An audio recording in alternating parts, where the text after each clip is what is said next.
Good morning, everyone. I'd like to invite folks to come up and fill the front space. This session is a discussion session focusing on urban and community forestry standards, and our hope is that it will be as interactive as possible. So to that end, come on up. By way of introduction, my name is Scott Altenhoff. I'm an urban forester based in Eugene, Oregon. And just yesterday, I passed the gavel, and I'm now the immediate past president of the Society of Municipal Arborists.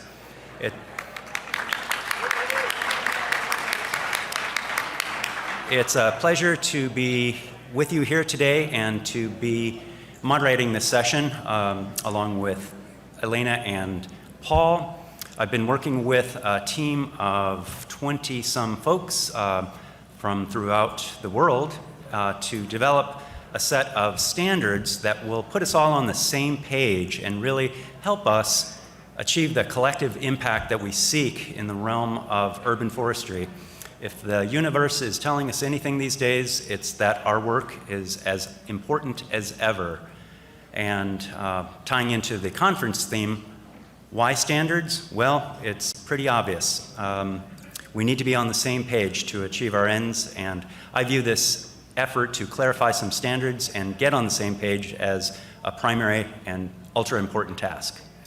So today's session we'll have Elena and Paul discuss their various endeavors, and I think what I'll do is I'll provide background on them both, and then we'll just do a transition. So by way of introduction, Elena Tucker is Program Manager for the Arbor Day Foundation, responsible for strategic direction of the Tree City USA and Tree Cities of the World programs. As an urban planner in Detroit, Michigan, she developed streetscape and parks planning projects prior to coming to the foundation. She holds a bachelor's in international business from the University of Nebraska-Lincoln and a master's of urban planning from the University of Michigan, Ann Arbor. Her favorite tree is the quaking aspen, Populus tremuloides. Paul Johnson is the Director of Urban and Community Forestry for the Sustainable Forestry Initiative. He is an International Society of Arboriculture board-certified master arborist and a Society of American Foresters certified forester. Paul has a forestry degree from Oklahoma State University and has been a state urban and community forestry program leader, podcast host, radio talk show host, newspaper columnist, extension horticulturist, university adjunct instructor, and plant healthcare specialist. Paul believes that trees are key to healthier, happier, and safer communities. Let's give him a warm welcome.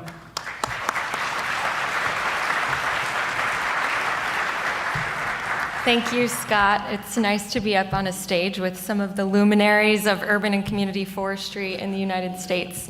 Hello, everyone. My name is Elena Tucker. I'm from the Arbor Day Foundation, and I manage the Tree City USA and the Tree Cities of the World programs at the Arbor Day Foundation. And just by a show of hands, can anyone who lives in a Tree City USA please raise your hand? Yeah, all right. This is a good sample size. Perfect. So, and now if anyone who doesn't live in a Tree City, USA could raise your hand. Yep. Okay, let me write this down. Hold on one second. I know. Okay. Did you raise your hand? I did. Okay, so that's great. Well, I wanted to just take a little bit of a walk back in history.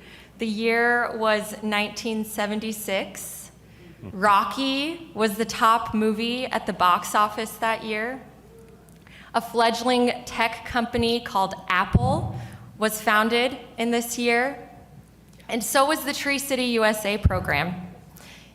This was a long time ago. You can see little Dan Lamb holding up the left side of the sign.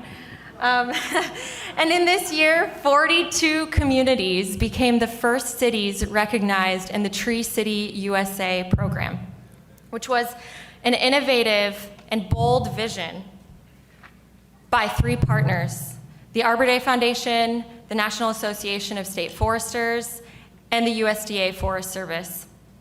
And each of these three organizations partnered to leverage their individual strengths to help build healthier, better, urban and community forests in the United States. And to this day, these three partners continue to be working together to deliver the Tree City USA program. And so many of you in this room, I know, think about these standards in your sleep. So I don't need to remind you very much, but I did want to just quickly give a refresher on the 4 standards of the Tree City USA program. And that is to have an authority responsible for your public trees, to have a policy that guides care of public trees, to invest in public trees on an annual basis, and last, to observe and proclaim Arbor Day each year. Yeah. And so look what you have done. Look what we've done. It's pretty awesome. 3,600 Tree City USA communities are recognized today. 163 million Americans, and many of you in this room live in a Tree City USA. And Tree City USA has really become the backbone of urban and community forestry in the United States. You know, it really set the tone and built the foundation for many of our urban and community forestry programs at the Arbor Day Foundation, including our Tree Campus Higher Education, Tree Campus Healthcare, and our Alliance for Community Trees programs. And not only is this the backbone of forestry in the US, but it's gaining recognition around the world. And in 2019, the Tree Cities of the World program was founded by the Arbor Day Foundation and our partner at the United Nations Food and Agriculture Organization. And it's really built off of the 4 standards of Tree City USA, with 5 standards that are just built to be inclusive to international audiences, but largely replicate the Tree City USA standards. And today, 120 cities from 6 continents in 23 countries are recognized as Tree Cities of the World. So, what does it mean to be a tree city anyways? Why are we tree cities? You know, going back to Dan's challenge this morning, it's not about the standards. That's the what and the how of how you get there, but that's not the why. The why is to engage with others and your trees to manage them better. It's to network with other communities in your state, in your region, to figure out how to tackle some of the common challenges that we all have.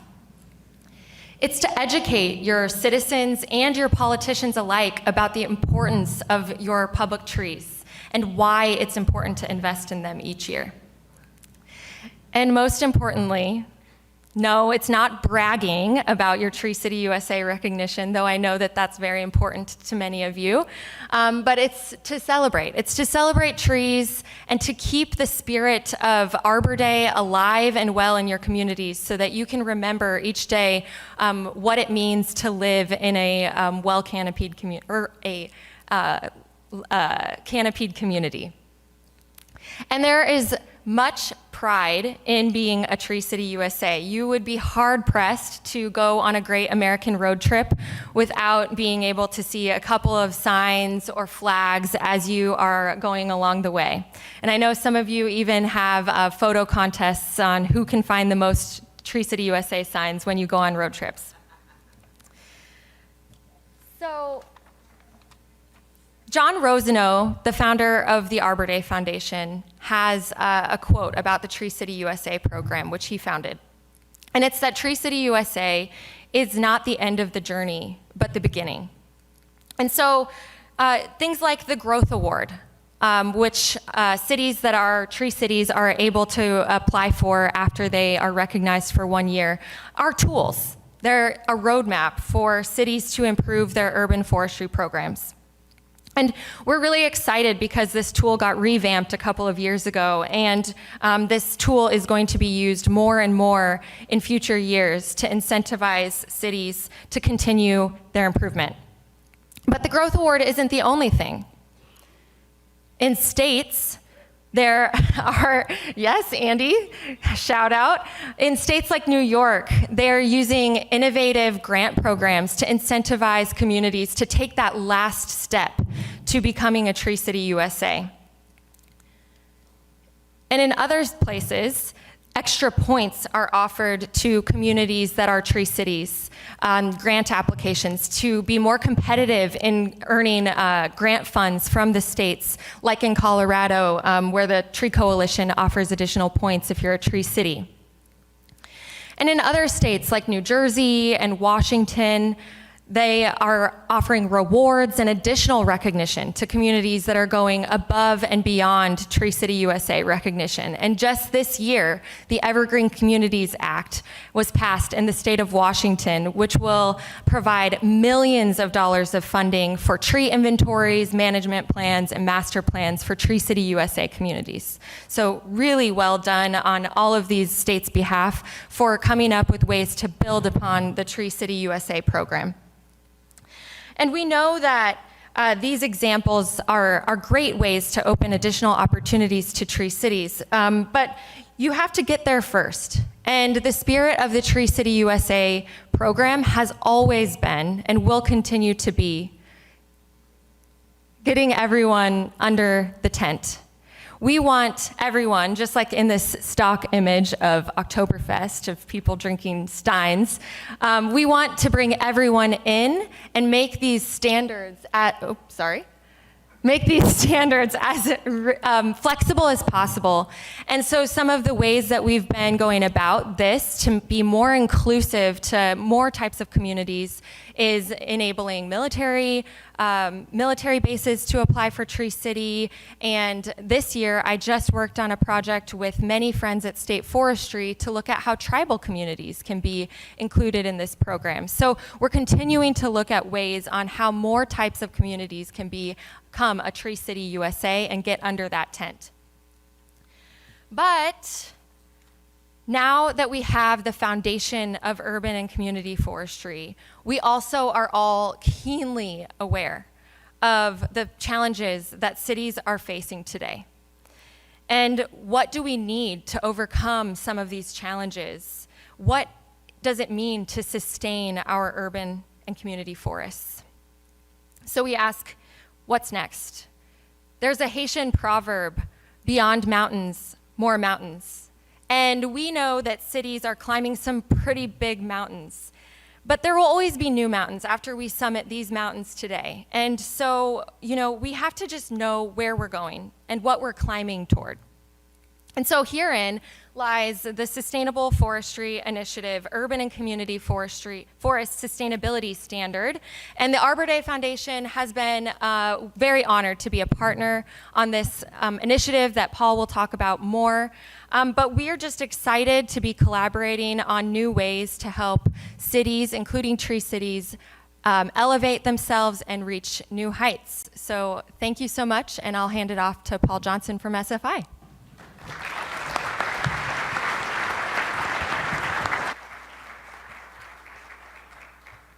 Thank you, Elena, and I am scared of this microphone, so I'll stand back. Good morning. I am so excited to be here to share my new passion project with my friends and family at Partners. You're what's going to make this project work, so that's why I'm here. But before, I really want to take just a moment to do a land acknowledgement. We recognize the land upon which we sit, now known as Kentucky, primarily Shawnee, Cherokee, Osage, Seneca, Iroquois, Miami, Hopewell, and Adena land. We acknowledge the ongoing legacy of those people, and by doing this, we show respect to those who have come before us and those that will come after us. All right, so the exciting part about this is number one, I hopefully get to help usher a new organization into our family, SFI. How many of you are familiar with SFI? Raise your hand. Good. Then I won't have to go through this first part a little bit, and we can go into a few more details. There we go. For over 25 years, SFI has been establishing standards and certification for traditional forest lands.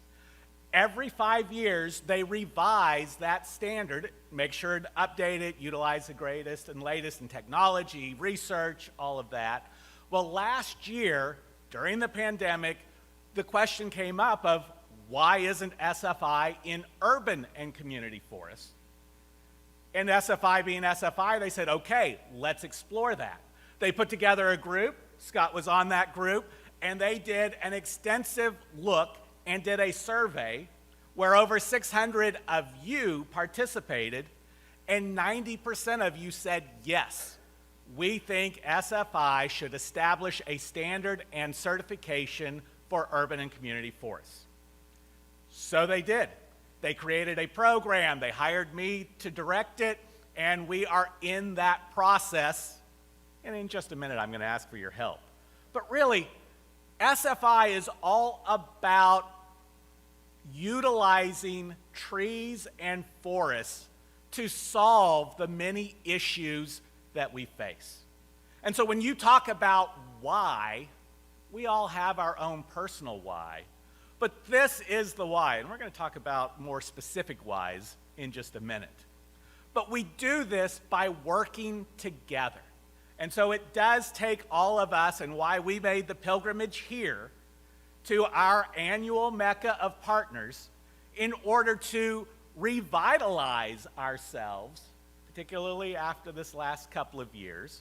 And so we're doing that in so many great ways. SFI has standards and certification, but that's only one of the pillars. We're working in conservation. We're working in education. Anybody familiar with Project Learning Tree? That's a project of SFI now. And hopefully, if you're signed up for this afternoon's workshop, you'll get to hear a whole lot more of me. Sorry about that.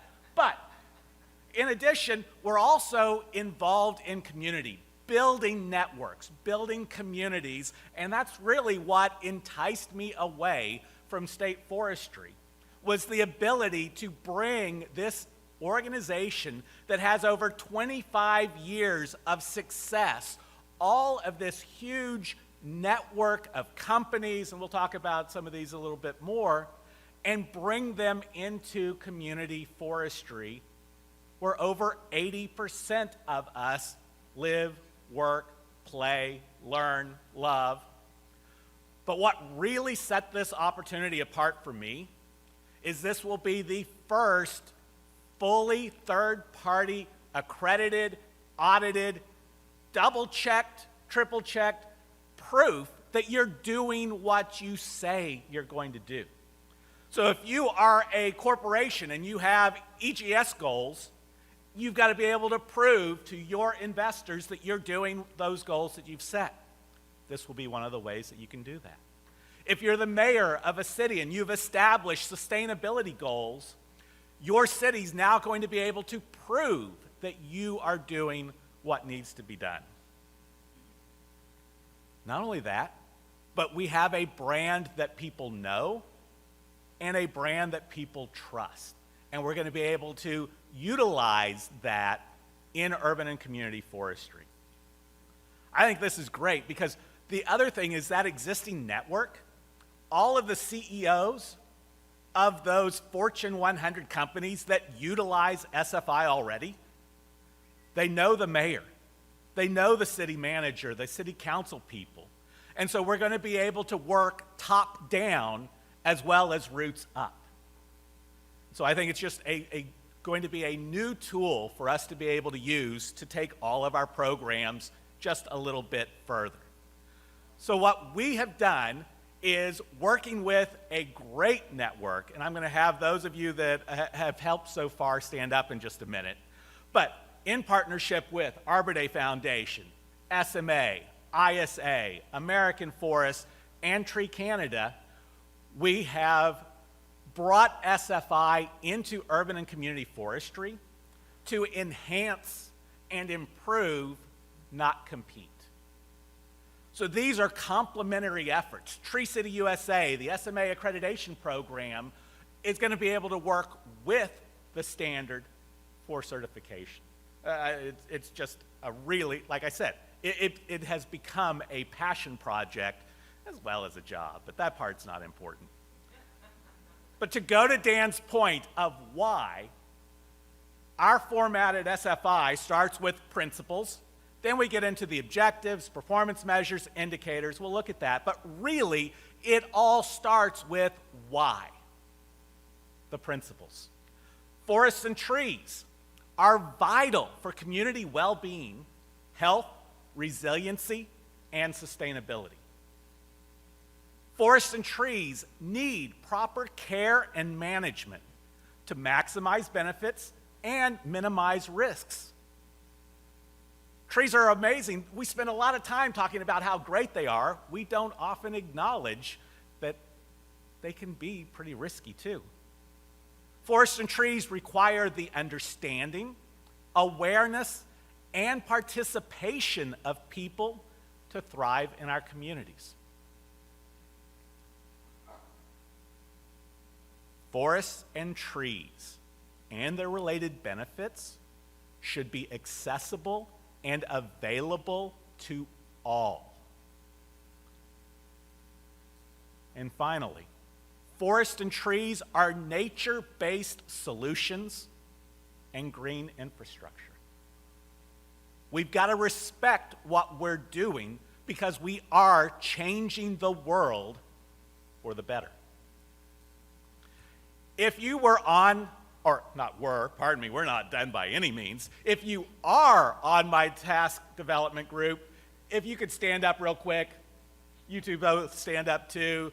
Cecil, we've got a fair number in the crowd. I know this is a horrible slide. You can sit back down. Those of you that have gone through my how to do a talk, I would absolutely lambaste you for this slide. But you can go to our website, forest.org. Don't you love that URL? Forest.org, and see exactly who's on there. But we've got the Wildlife Habitat Council. We've got SAF. You name it, if I've been able to get somebody to agree, they're on that group. I wanted like 12 to 13 people because that's manageable. We've got 25. And as you're going through and editing as a group, just imagine how much fun that can be with 25 people, right? But anyway, let's move on to some of the important things. After you get to the principles, then what are the objectives? Because we know not everybody is going to read this the same way that you will read this. Your mayor, your CEO, your chief sustainability officer needs to be able to quickly go, okay, here are the principles, here's the why, oh, and here are the objectives. Here are the things that are important. So community and people. Number one, what makes urban and community forestry different from traditional forestry? It's the number of us that get in the way. But that's also where the value comes from, community and people. Then we're moving into human health and well-being. If this last 18 to 24 months has done nothing else, it has highlighted just how important trees, green spaces, forests are for our survivability as a species. I mean, those of you that know me know that I'm about 40 to 60 pounds lighter than I was at the last Partners. And you know why? It's because I had to get out of the house and do something, so why not run? Anyway, then you get into those other things. Protection and conservation of biodiversity, water and air, forest and tree health and vitality, natural areas and special sites. So hopefully as you go through this list, and I'm not going to read all of them to you, but as you go through this list, you're going to say, oh, that's where we're really focused in on. Or, you know what? We haven't talked enough about that. Let's explore that a little bit more. From there, we move into actually defining what that objective means. So in this case, with community and people, to strengthen the community, enhance local economies, broaden public engagement, respect cultural perspectives, recognize indigenous rights, and ensure equitable access for all to the many benefits of urban and community forests. From there, we move down into the performance measures. How are you going to actually know that you're reaching that objective?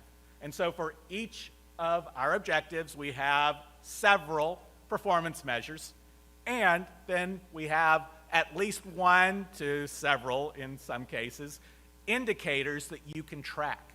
And that's where things like the Habitat Council certification may count as certain parts of these performance measures and indicators.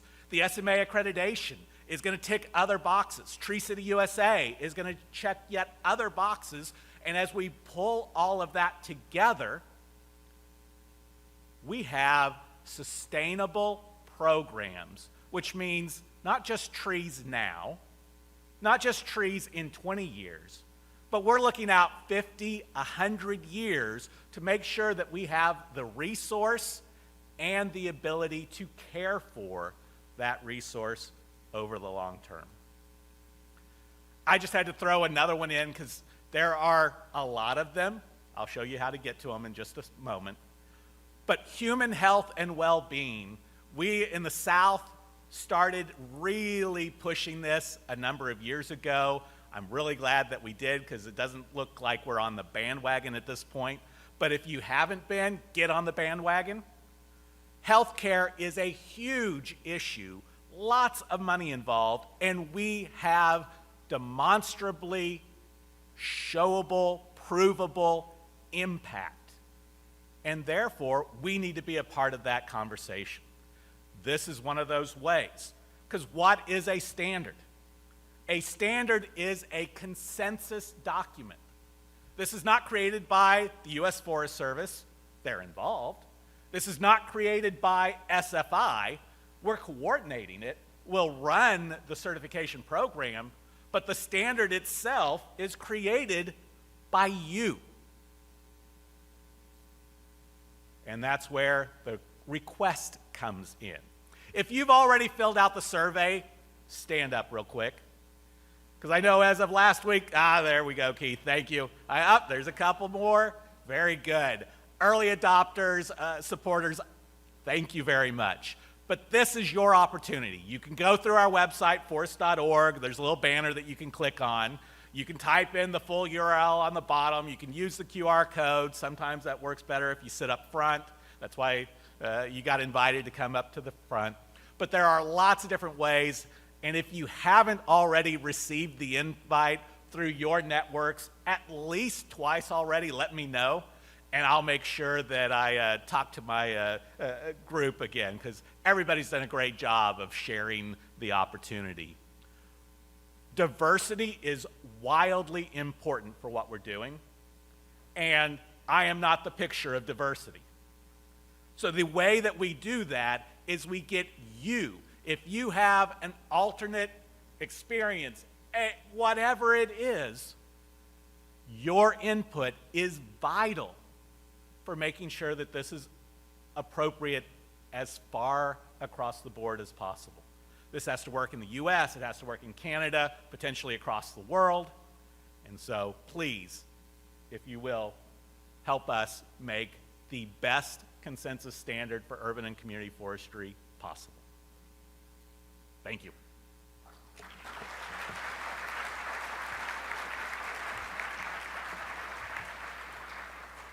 Thank you, Elena and Paul. And ideally, I'd like to invite you to check out the SFI website, dive into some of the details online, make those comments, and talk to Paul and Elena here today to get their perspectives. I'd like to just drill down into a couple details regarding those standards. One of the first questions I have is, who is the SFI standard for? Great question.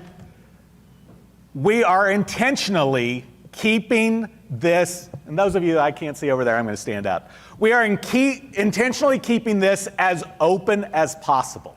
So municipalities, of course, are a natural kind of opportunity, but there are counties that would be appropriate, homeowners associations, healthcare facilities, universities, corporate partners that have urban forests and have urban forestry programs, whether they call it that or not. And so we are not drawing arbitrary lines where you have to have at least 20 trees, because if you have 19 trees, how do I tell you you don't qualify? We do recognize there will be some economic realities that not everybody will try for certification because there will be expenses involved, but everyone will be able to utilize the standard and work to the standard. Thank you. Thank you for that. Next question I have is, how will the SFI standard work? How will the SFI standard work? We're still figuring that out. With this group, several of you in particular, how's it going to work? How's it going to work? First, we have to have a standard. Once we have a standard, which we now have the draft that you can help us with, now we're starting to talk about how it will actually work. But what you will do, basically, is you will go through and be able to show what you're doing for each of these performance measures and indicators.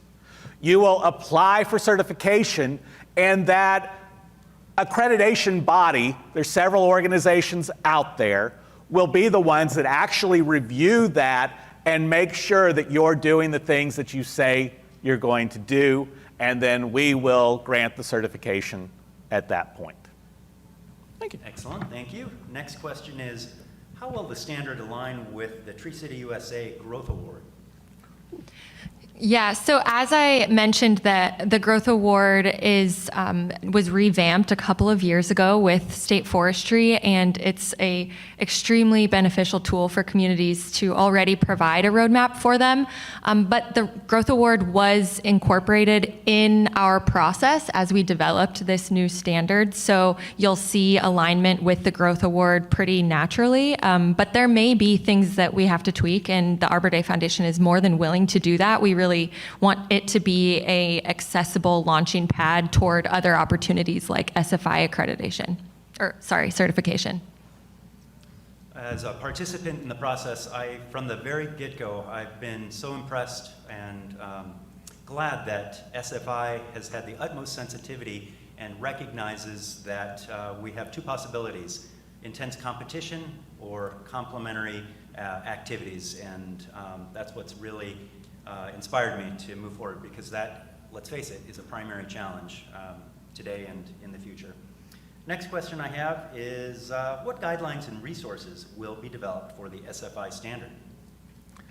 All right, we will have a full guidance document that goes along with it. And so we will be working with each of our partner groups, all of our representatives, to identify where there are those opportunities. So the tree equity score from American Forest will click a few of those boxes. SMA accreditation would be one way you can prove. Now, it's not the only way. The reason I call this as a roadmap is we're trying to get you from here back home. I don't care if you take a bicycle or a plane. You figure out what mechanism you're taking. We're just saying along the way, you've got to stop here, here, and here. You figure out how long you're going to stay there, how much investment you're going to make there before you move on to that next step. Thank you.